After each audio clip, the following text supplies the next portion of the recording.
మొన్న ఫిబ్రవరి 18వ తారీఖున జరిగినటువంటి నాగర్ కర్నూలు జిల్లాలో రజకులపై గుడిలో 100 రూపాయలు ఎందుకని అడిగినందుకు అక్కడ ఉన్న సర్పంచ్ వారి కొడుకు వాళ్ళు అక్కడ ఉన్న మీ సామాజిక వర్గం రెడ్డి సామాజిక వర్గం రజకులపై అకారణంగా దాడి చేసి తీవ్రంగా కొడితే మా పిల్లల్ని ఎందుకు కొడతామని చెప్పి వాళ్ళ భార్య వాళ్ళ అమ్మ వాళ్ళందరూ పోతే వాళ్ళని కూడా ఇష్టం వచ్చిన బూతులు మాట్లాడి వాళ్ళని కొడితే వాళ్ళు దెబ్బలకు తాగలేక వాళ్ళ దగ్గర ఉన్న 2 నెలల పాపను వాళ్ళ కాళ్ళ దగ్గర వేస్తే ఆ పాపను కూడా తన్ని మానవత్వం లేకుండా ఇష్టం వచ్చిన రీతిలో తండ్రి ఆ పాపం మరణించడం జరిగింది. దానికి అక్కడున్న స్థానిక పోలీసులు సహకరించకుండా వారి మీదనే కేసు పెట్టి వారిని అరాచకంగా అరెస్ట్ చేస్తామని చెప్తే అక్కడ ఉన్న స్థానిక పెద్దలు వాళ్ళందరూ కలిసి ఇదేంటి తప్పు ఇట్లా కాదు వాళ్ళు జరిగింది ఇదని చెప్పి చేసి రాష్ట్ర వ్యాప్తంగా ధర్నాలు నిరసనలు కొనసాగిస్తూ రేపటి నుంచి వాళ్ళను అరెస్ట్ చేయకపోతే అందరినీ కేవలం 3 కాకుండా ఇంకా 5-6 మంది ఉన్నారు వాళ్ళందరినీ తక్షణమే అరెస్ట్ చేసి రిమాండ్కు పంపించి మన రజక కుటుంబానికి న్యాయం చేయాలని మేము ఇక్కడ రజక సంఘాల తరఫున చింతకుంట రజక సంఘం తరఫున మరియు మా ఎస్సీ బీసీల ఐక్యతతోటి ర్యాలీ నిర్వహించి ప్రభుత్వాన్ని డిమాండ్ చేస్తున్నాం. వాళ్ళు ఈ డిమాండ్కు వాళ్ళు చేయకపోతే రేపు పొద్దుగాల ఇంకా ధర్నాలు రాస్తారోకోలు ముట్టడిలు చేస్తామని మేము హెచ్చరిస్తూ నాగర్ కర్నూలు జిల్లా కొమ్మెర గ్రామంలో జాతర సందర్భంగా ఆధిపత్య వర్గాలకు చెందిన రెడ్లు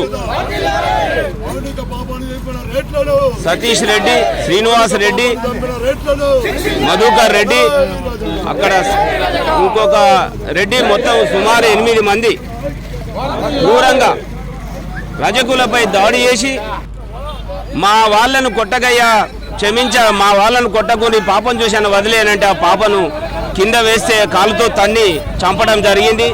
ఈ చర్య క్రూరమైన చర్య. ఇది ప్రజాస్వామికవాదులు అందరూ ఖండించాలా. దేశంలో అణగారిన కులాలపై లక్షలాది హత్యలు మానభంగాలు జరుగుతున్నాయి.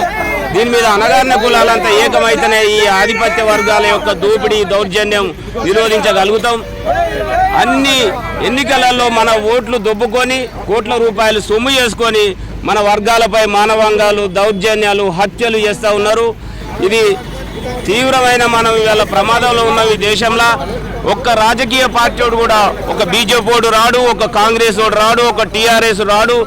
ఈ పార్టీలలో ఉన్న అగ్రకులాలంతా మరి వాళ్ళు నిజంగా ప్రజాస్వామికవాదులైతే ఈ పాప మౌనిక విషయంలో ఎందుకు స్పందించారని నేను ప్రశ్నిస్తా ఉన్నా. ఆ పార్టీలలో ఉన్న బీసీ ఎస్సీ ఎస్టీలు కూడా స్పందించట్లేదు. కేవలం ఆధిపత్య వర్గాలకు కొమ్ము కాష్టానికి ఎమ్మెల్యేలు ఎంపీలు అంతా దుర్మార్గంగా తయారైపోయారు. వాళ్ళ ఆస్తులు పెంచుకుంటా ఉన్నారు. ఇది అణగారిన కులాలందరూ ఖండించాలా. ఈ దుర్మార్గుల రాజ్యాన్ని, ఈ దుర్మార్గులు ఆధిపత్య కులాల దౌర్జన్యాలను నశించాలంటే మనమంతా ఐక్యంగా ఉండాలా. ఈ మౌనిక పాప విషయంలో రజకులకు న్యాయం జరగాల, నిందితులకు శిక్ష పడాలంటే ఇది ఇప్పటికే చాలామంది విశారదన్ మహారాజు కావచ్చు, తీన్మార్ మల్లన్న కావచ్చు, చిరంజీవులు ఐఏఎస్ గారు, ఇంకా చాలామంది పృథ్వీ గారు, చాలామంది ప్రజా సంఘాల వాళ్ళు చాలా తీవ్రమైన పోరాటం చేసి వాళ్ళ మీద ఎఫ్ఐఆర్ చేసి వాళ్ళని కొంతమంది రిమాండ్ కూడా పంపించడం జరిగింది. ఇంకా మిగతా వాళ్ళని రిమాండ్ చేయాలంటే మనమంతా యూనిటీగా ఉండి చాలా కలిసికట్టుగా ఈ దుర్మార్గుల మీద పోరాటం చేయాలా. దేశంలో విద్య రాకుండా, ఉపాధి లేకుండా విద్యను నిరోధిస్తూ ఉన్నారు. దాని ద్వారా ఉపాధి దొరకట్లేదు. విద్య ఉపాధి కోల్పోవటం వల్ల బానిసలు అయిపోతున్నాం. ధరలు పెంచేసారు, మన జీవితాలు ఆగం చేస్తూ ఉన్నారు ఈ దేశంలో.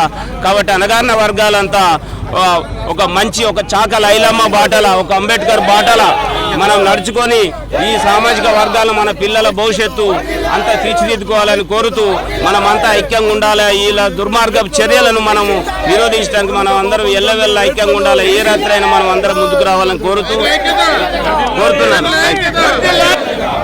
ఈరోజు చింతకుంట గ్రామం వెంకటేశ్వర రజక సంఘం ఆధ్వర్యంలో మొన్న జరిగిన మౌలిక హత్యకు కారణంగా ఈరోజు మా రజకులు బీసీ ఎస్సీ ఎస్టీలకు అందరం కలిసి ఒక మూటిగా వచ్చి ఈరోజు ఆ పాపకు ఆత్మశాంతి కలగాలని కొవ్వొత్తులతో నిరసన తెలుపుతూ ఈరోజు మొన్న జరిగిన రెడ్డిలను ఏ రెడ్డి కానీ ఎమ్మెల్యే కానీ ఎంపీలు కానీ ఎవరు కానీ సీఎం రేవంత్ రెడ్డి కూడా ఖండిస్తలేడు. ఎందుకు వాళ్ళకు కొమ్ము కాస్తున్నారు? వాళ్ళను వెంటనే శిక్షించి వాళ్ళకు ఆ పాపకు న్యాయం జరగాలని మీరు రజకో సంఘంలో కొట్లాడుకుంటున్నాం. అయినా కూడా ఎవరు ముందుకు వస్తలేరు. ఎందుకు? అదే మీ రెడ్డిలను ఎవరినైనా కొడితే వెంటనే మా అణగారిన కులాలను వెంటనే శిక్షిస్తారు. మీకో న్యాయం మాకో న్యాయమా?